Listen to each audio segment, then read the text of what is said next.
She said, "You don't understand what a woman needs." But when I found her with another man, I took our 1-year-old, walked away, and watched karma destroy the life she chose over us. My name is Mark Winters, and I used to believe love could fix anything. Rachel and I met in college and married young.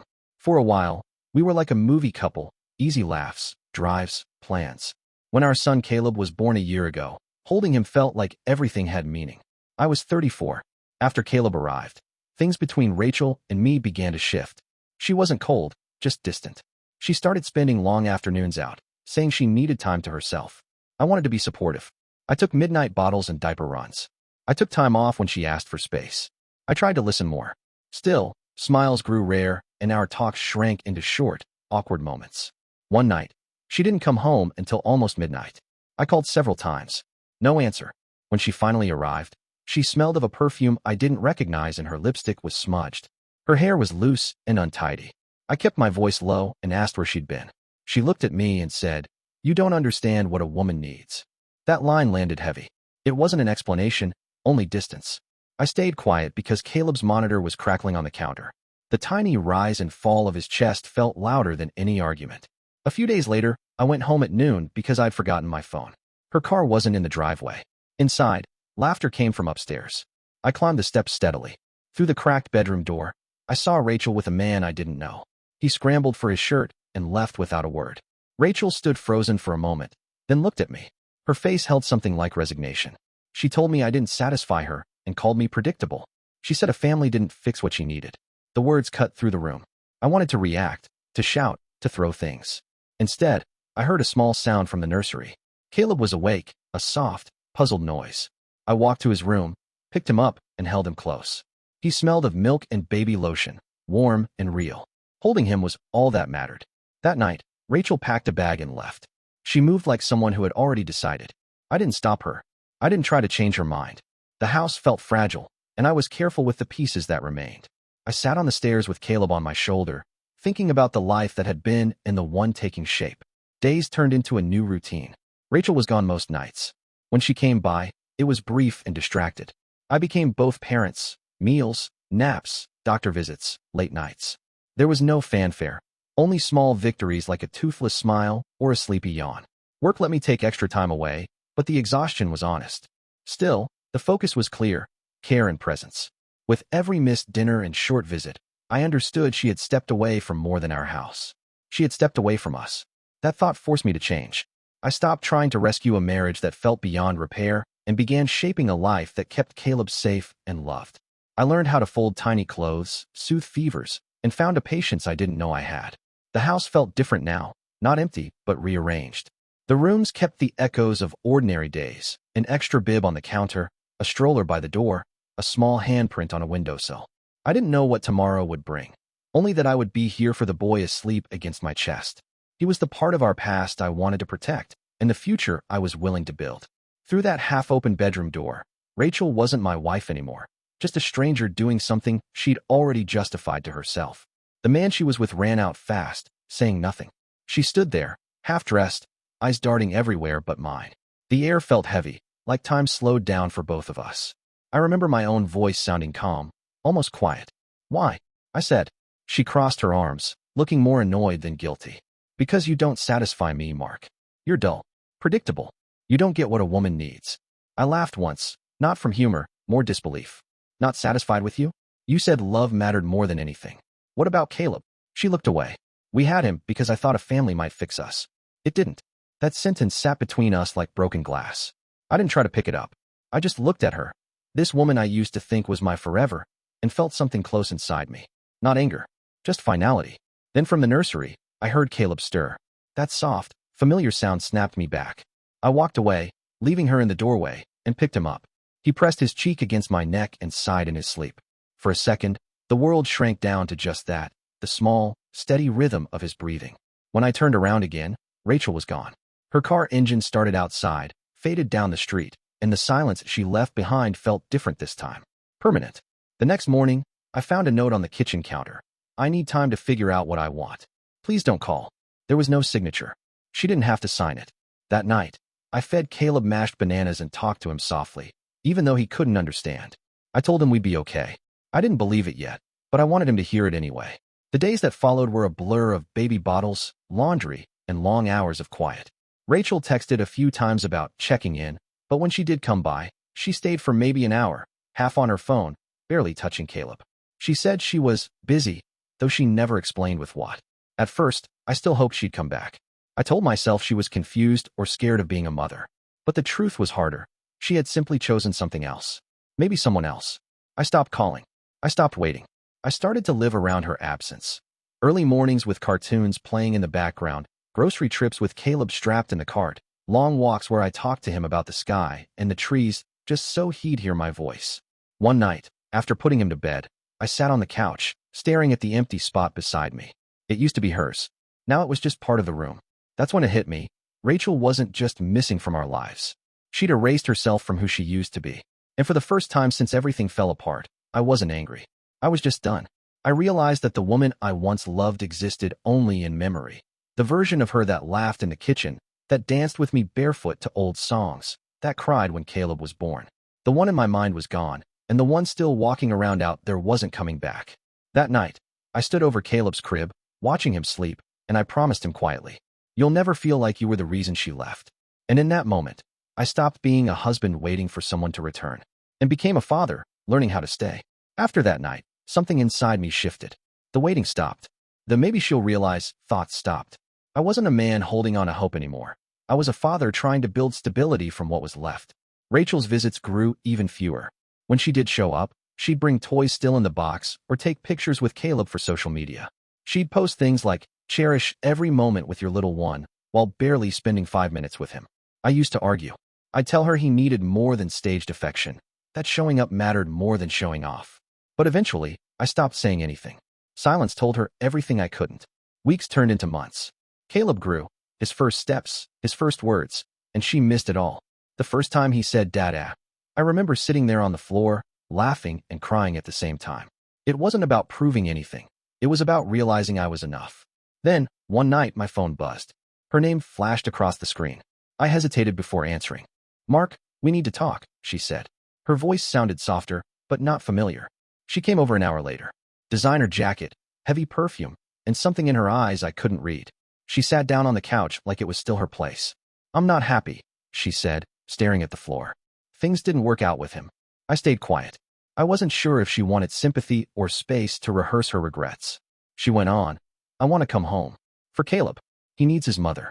Those words should have meant something, but they didn't. I looked at her, really looked at her, and realized it wasn't love that brought her here. It was a failure. I stood up slowly and said, "You're right. Caleb needs his mother, but not this version of her." She blinked fast. "So that's it. You're keeping him from me now."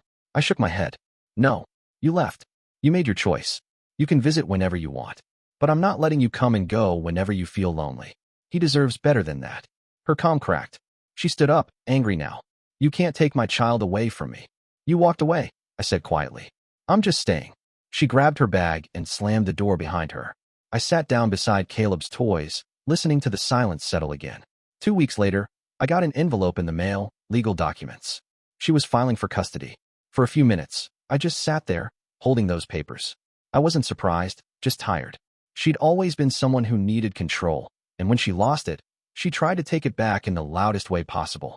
The court dates that followed felt endless. Her lawyer painted me as overprotective, controlling, even emotionally cold. They said Rachel felt trapped. It hurt to hear, not because it was true, but because part of me still wanted to believe she'd tell the truth.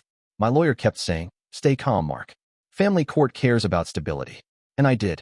I kept calm, even when she cried on the stand, talking about how isolated she felt, how I never supported her dreams.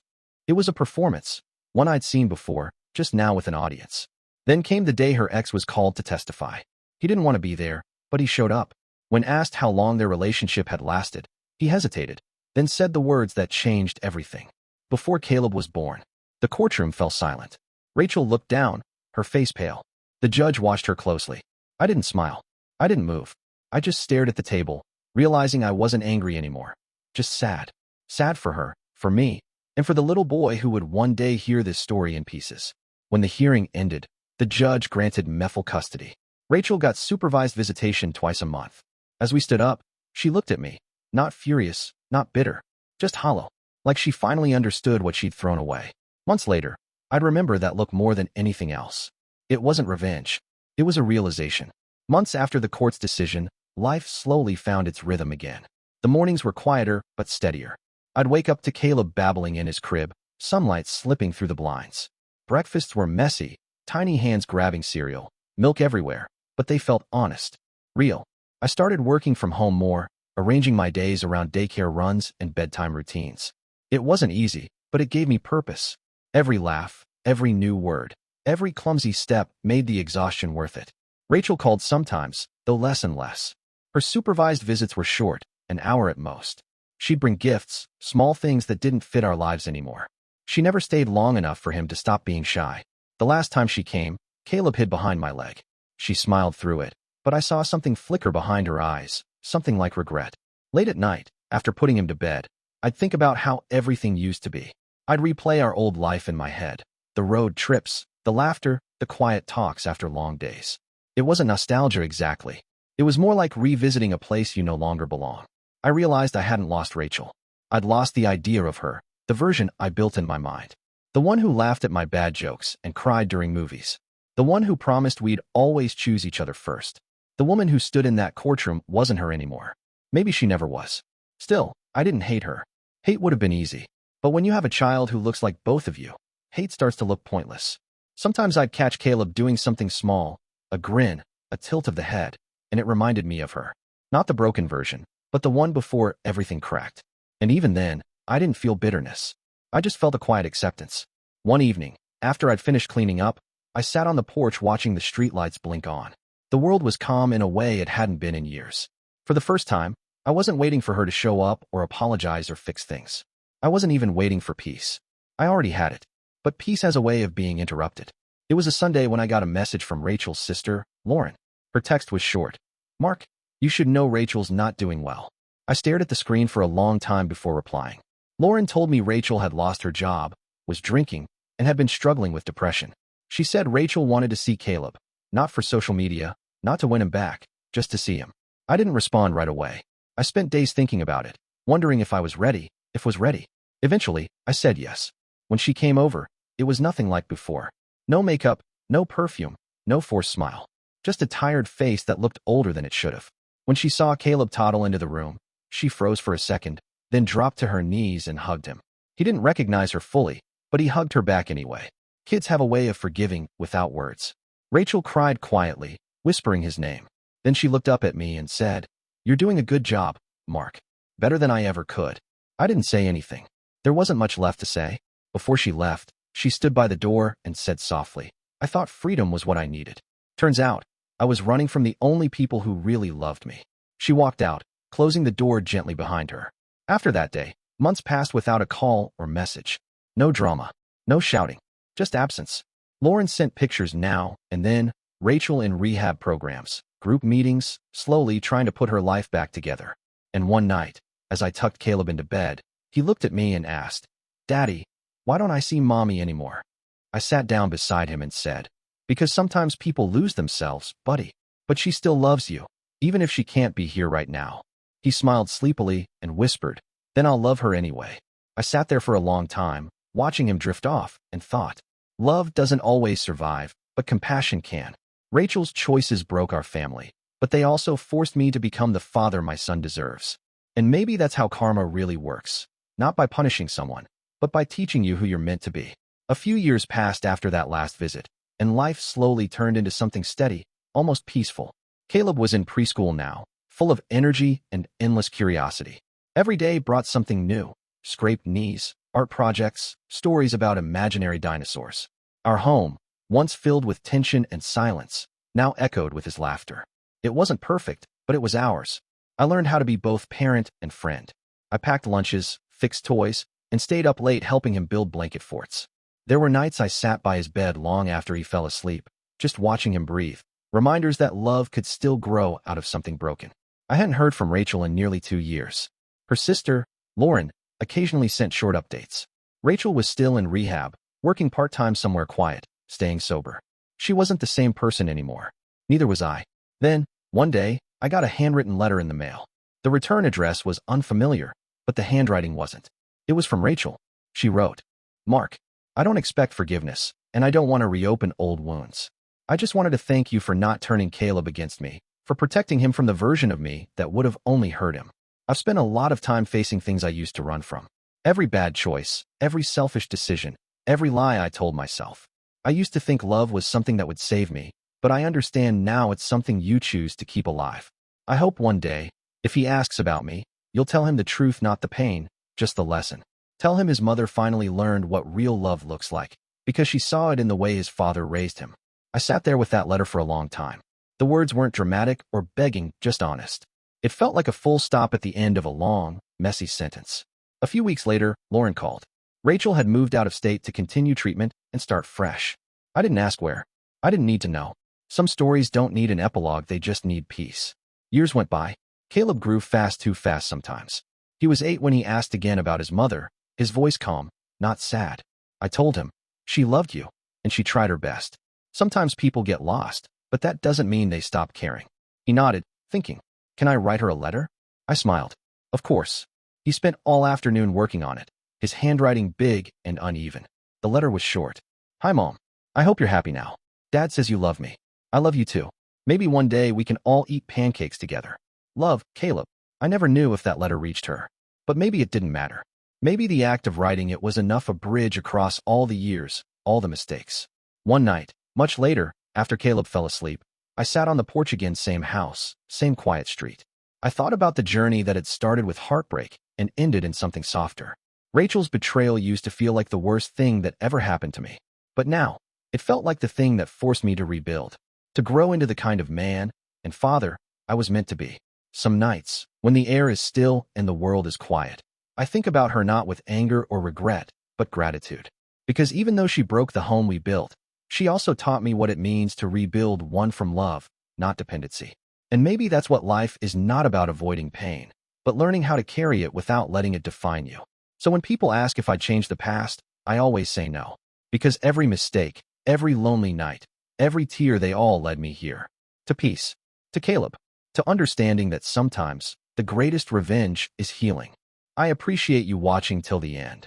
Hit that subscribe button and stay tuned for more content.